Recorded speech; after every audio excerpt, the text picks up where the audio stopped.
প্রিয় ছাত্রছাত্রীরা, এবার আমি আজ জীবের জনন এই অধ্যায়ের চতুর্থ পর্বটি শুরু করছি। আজকে যে প্রশ্নগুলো প্রথমে বলছি সেগুলো একটু লিখে নাও। লেখো, মাইক্রোপ্রোপাগেশন কাকে বলে? মাইক্রোপ্রোপাগেশন কাকে বলে? এর পদ্ধতিটি লেখো।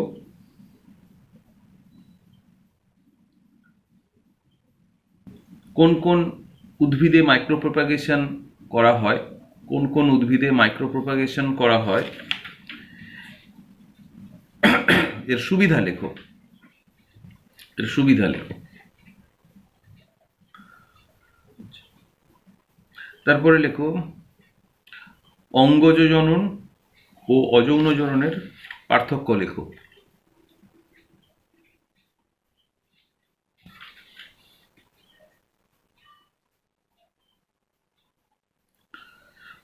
এরপর অঙ্গজ জনন ও অযৌন জননের অঙ্গজ জননের সুবিধা ও অসুবিধা লেখো। অঙ্গজ জননের সুবিধা ও অসুবিধা লেখো।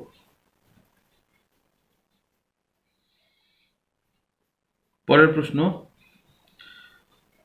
যৌন জনন কাকে বলে?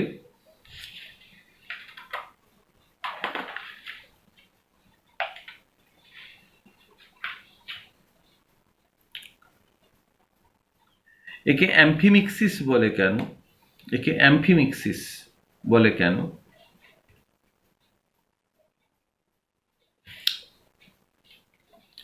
যৌন জননের প্রকারভেদগুলি উদাহরণ সহ আলোচনা করো। যৌন জননের প্রকারভেদগুলি উদাহরণ সহ আলোচনা করো।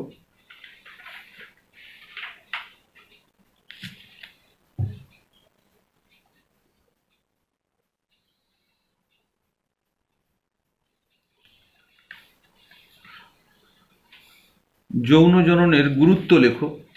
যৌন জননের গুরুত্ব লেখো।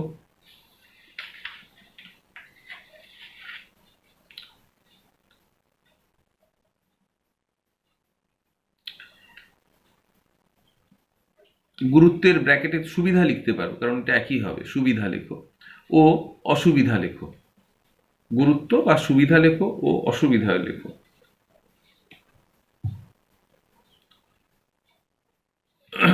তারপরে লিখবে আইসোগ্যামি, অ্যানাইসোগ্যামি ও উগ্যামির পার্থক্য লেখো।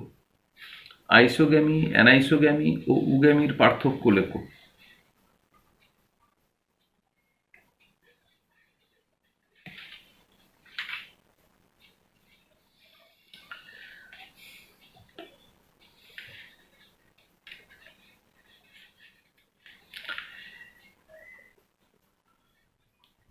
অ্যাপোগ্যামি ও অ্যাপোস্পোরি কি, এদের পার্থক্য লেখো। অ্যাপোগ্যামি ও অ্যাপোস্পোরি কি, এদের পার্থক্য লেখো।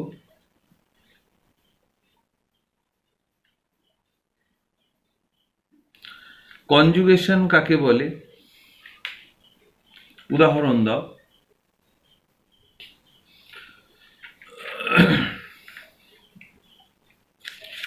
কনজুগেশন কাকে বলে? উদাহরণ দাও।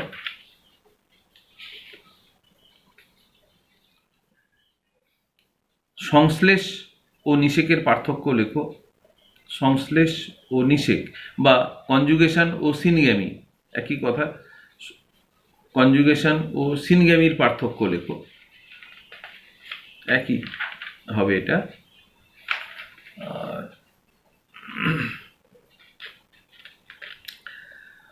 অযৌন জনন ও যৌন জননের পার্থক্য লেখো। অযৌন জনন ও যৌন জননের পার্থক্য লেখো।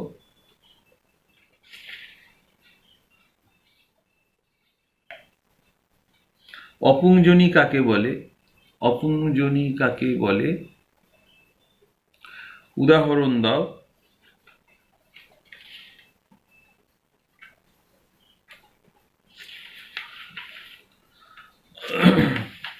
অপুংজনি ও যৌন জননের পার্থক্য লেখো। অপুংজনি ও যৌন জননের পার্থক্য লেখো। এই প্রশ্নগুলো বললাম, এইগুলো আলোচনা করব এবং এগুলো খুব একটা কঠিনও কিছু নেই, খুব সাধারণ তোমরা এবার টেক্সট বইটা খোলো, আমি আলোচনা করে দিচ্ছি পরপর পুরো বিষয়গুলো যেগুলো রয়েছে। মাইক্রো প্রোপাগেশনে প্রথমে আসা যাক। মাইক্রো প্রোপাগেশন তোমরা ক্লাস 10-এও পড়ে এসেছো।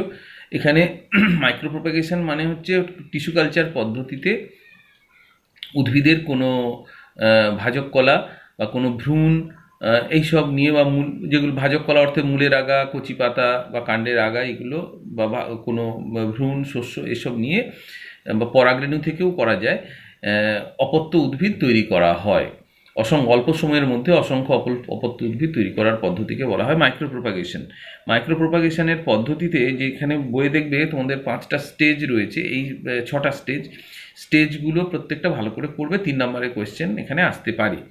এগুলো উদাহরণ রয়েছে, দেখো ডায়ান্থাস, গ্ল্যাডিওলাস, ক্রিস্যান্থেমাম হচ্ছে চন্দ্রমল্লিকা। এছাড়াও এইসব উদ্ভিদগুলোতে করা হয়। এছাড়াও আরও কিছু উদ্ভিদে হয়। প্রাণীদের ক্ষেত্রে কিন্তু মাইক্রো প্রোপাগেশন হয় না, এটা উদ্ভিদের ক্ষেত্রেই প্রযোজ্য। এবং এর সুবিধাগুলো সঙ্গে রয়েছে, পড়ে নেবে। এগুলো 25-26 পেজে রয়েছে। এরপরে 27 নম্বর পেজে দেখো অঙ্গজ জননের সুবিধা অসুবিধা রয়েছে, এটা এখান থেকেই পড়বে। এগুলো সহজ, বোঝানোর কিছু নেই। অঙ্গজ ও অযৌন জননের প্রকারভেদ, এখানে যতগুলো 7টা পয়েন্ট রয়েছে প্রত্যেকটাই সহজ পয়েন্ট এবং বোঝানোর কিছু নেই। বিশেষ করে এগুলো গুরুত্ব দিয়ে দেখবে যে অঙ্গজ জননে যে মাইটোসিস পদ্ধতিতে কোষ বিভাজন হয় আর মিওসিস হয়, এইগুলো গুরুত্ব দিয়ে উল্লেখ করতে হবে। আচ্ছা, এরপরে যৌন জননের ক্ষেত্রে যৌন জননের সংজ্ঞা পড়বে, এটা রয়েছে 27 পেজে। যৌন জনন কাকে বলে, কি অ্যাম্ফিমিক্সিস বলে কেন? অ্যাম্ফি কথাটার অর্থ হলো উভয়, মিক্সিস মানে মিশ্রণ। যেহেতু পুংগ্যামেট এবং স্ত্রী গ্যামেট দুটো ভিন্নধর্মী গ্যামেটের মিশ্রণ হয় যৌন জননে, তাই মিশ্রণ মানে একত্রীকরণ হয়, তাই একে অ্যাম্ফিমিক্সিসও বলা হয়, যৌন জনন বা অ্যাম্ফিমিক্সিস। আচ্ছা, এর প্রকারভেদে সিনগ্যামি আর কনজুগেশন। দেখো যৌন জনন দুরকম হয়, 29 পেজে চলে যাও। সিনগ্যামি, সিন কথাটার অর্থ হলো একত্র, গ্যামোস মানে মিলন, টুগেদারনেস, অর্থাৎ দুটো বিপরীতধর্মী গ্যামেটের যখন একসঙ্গে মিলন হয়, দুটো বিপরীতধর্মী, অর্থাৎ এখানে পুংগ্যামেট একটা, স্ত্রী গ্যামেট একটা, তখন তাকে বলা হয় সিনগ্যামি। আর কনজুগেশনের ক্ষেত্রে দুটো দেহ কাছাকাছি আসে এবং তাদের মধ্যে সেই দুটো দেহের মিলন ঘটে এবং তাতে কি হয়, যে গ্যামেট উৎপন্ন হয়, সেটা অবশ্য এই সিনগ্যামির মতো গ্যামেট নয়, পুংগ্যামেট, স্ত্রী গ্যামেট সেই প্রকৃত অর্থে নয়। হ্যাঁ, এগুলোকে ধরে নেওয়া হয় যে পুংগ্যামেট ও স্ত্রী গ্যামেট, একটাকে প্লাস আর মাইনাস চিহ্নিত হিসেবে করা হয়, মানে যেটা স্থানান্তরিত হয় সেটা প্লাস আর যেটা স্থানান্তরিত হয় না সেটা মাইনাস, এই রকম। তো এটা হলো কনজুগেশন। এটা নিম্ন শ্রেণীর উদ্ভিদে বা প্রাণীতে হয়, যেমন স্পাইরোগাইরা, প্যারামেসিয়াম, এদের ক্ষেত্রে হয়। সিনগ্যামি 3 রকমের, আইসোগ্যামি, অ্যানাইসোগ্যামি ও উগ্যামি, এই 3টে। হলোগ্যামি একটা রয়েছে, এটা না করলেও চলবে। হলোগ্যামিটা ব্যাপারটা বলে দিই, যে যেখানে সমগ্র দেহটাই গ্যামেটে রূপান্তরিত হয়, সাধারণত এককোষী উদ্ভিদ, ধরো বা এককোষী উদ্ভিদ ক্লামাইডোমোনাস, তো এটা পুরোটাই গ্যামেটে রূপান্তরিত হয়, সম্পূর্ণ দেহ, সেই জন্য এটা হচ্ছে হলোগ্যামি, এই ধরনের জননকে বলা হয়। আর অন্যান্য যেগুলো বহুকোষী উদ্ভিদ দেহ, আমি যদি মানুষের কথাই বলি, যে পুরো দেহটা তো আর গ্যামেট হয় না, দেহ থেকে গ্যামেট উৎপন্ন হয়, তো এগুলো আইসোগ্যামি, অ্যানাইসোগ্যামি, উগ্যামি এগুলোর মধ্যে পড়বে। আইসো কথাটার অর্থ হচ্ছে সমান, অ্যানাইসো এ মানে না, আইসো মানে সমান, অর্থাৎ সমান নয় মানে অসমান। আর উগ্যামি, কথার অর্থ ডিম, তাহলে এটা যেখানে ডিম্বাণুর সঙ্গে শুক্রাণুর মিলন হয়, তাহলে দুটো সমধর্মী, সম আকৃতিযুক্ত, সমান আকৃতি এবং চলনশীল গ্যামেট যদি হয় তাহলে সেটা হচ্ছে আইসোগ্যামি। যদি অ্যানাইসোগ্যামি, যেখানে সমান আকৃতি নয়, এক্ষেত্রে যেটা একটা গ্যামেট হয় বড় বা ম্যাক্রোগ্যামেট এবং আরেকটি হয় মাইক্রোগ্যামেট, সেটি ছোট, এই দুটো গ্যামেটের মিলন হয়, তাকে বলা হয় অ্যানাইসোগ্যামি। এক্ষেত্রে মনে রাখতে হবে আইসো আর অ্যানাইসোগ্যামির ক্ষেত্রে দুটো গ্যামেটই সচল, অর্থাৎ ফ্ল্যাজেলাযুক্ত। আর উগ্যামির ক্ষেত্রে ডিম্বাণু যেটা এগ, সেটা হলো বড় এবং নিশ্চল, অবশ্যই আকারে বড় এবং নিশ্চল, এবং ছোট গ্যামেট যেটা সেটা হলো, অর্থাৎ পুংগ্যামেট যেটা সেটা হলো সচল। তাহলে উগ্যামিতে হচ্ছে একটি নিশ্চল গ্যামেট যেটা স্ত্রী গ্যামেট এবং একটি সচল গ্যামেট যেটা ছোট আকারের সেটা হলো পুংগ্যামেট, এর মিলনকে বলা হয় উগামি ছবি তো রয়েছেই বইয়ে, সেটা দেখে নিলেই পারবে এগুলো। এবং আইসোগামি, অ্যানাইসোগামি, উগামির পার্থক্যও বলেছি। এক্ষেত্রে 6টা পার্থক্য রয়েছে, প্রত্যেকটা পার্থক্যই গুরুত্বপূর্ণ। তোমরা প্রথম 5টা করলেই হবে, 5টা বৈশিষ্ট্য, 1 2 3 4 5 এগুলো পড়বে। উদাহরণও সঙ্গে দেওয়া রয়েছে। এবারে 31 পেজে দেখো অ্যাপোস্পোরি রয়েছে। অ্যাপোস্পোরির সংজ্ঞাতে বলা আছে যে পদ্ধতিতে মিওসিস বা রেণু উৎপাদন ছাড়াই, এর সঙ্গে একটা কথা ছাড়াইয়ের পর একটু জুড়ে নাও, ডিপ্লয়েড স্পোরোফাইট থেকে ডিপ্লয়েড গ্যামেটোফাইট উৎপন্ন হয়। স্পোরোফাইট মানে রেণুধর, অর্থাৎ যে দেহে রেণু ধারণ করে তাকে বলে রেণুধর বা স্পোরোফাইট। আর গ্যামেটোফাইট হচ্ছে যে দেহ গ্যামেট ধারণ করে তাকে বলা হয় গ্যামেটোফাইট বা লিঙ্গধর।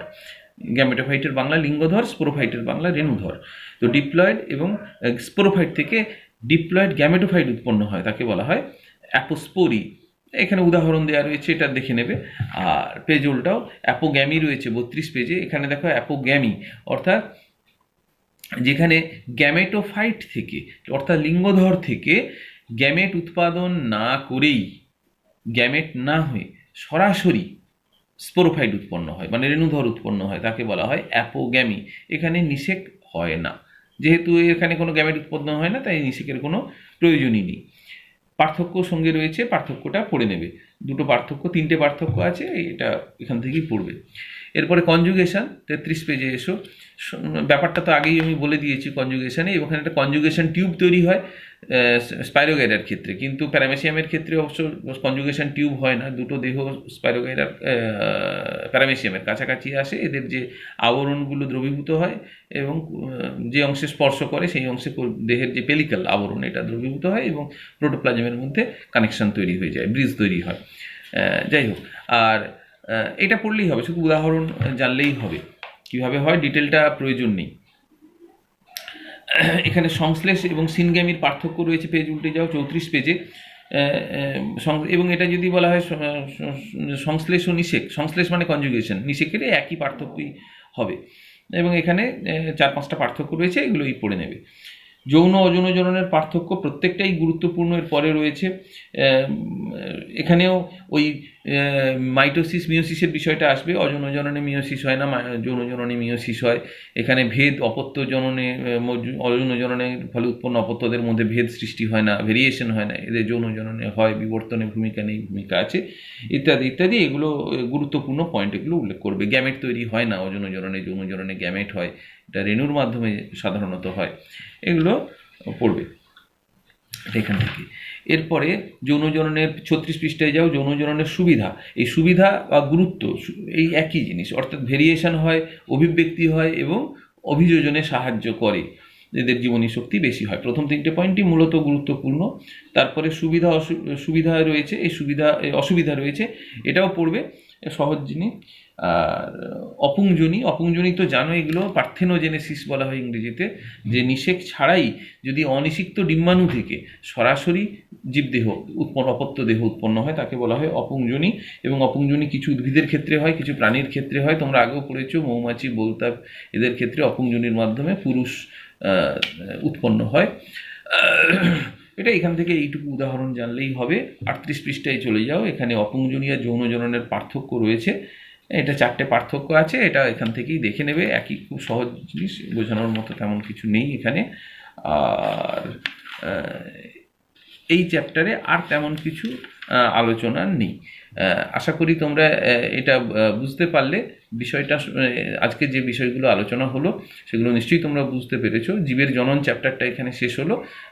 পরের পর্বে আমরা নতুন অধ্যায় শুরু করব, সপুষ্পক উদ্ভিদের যৌন জনন। এই অধ্যায়টা আমরা পরের শুরু করব।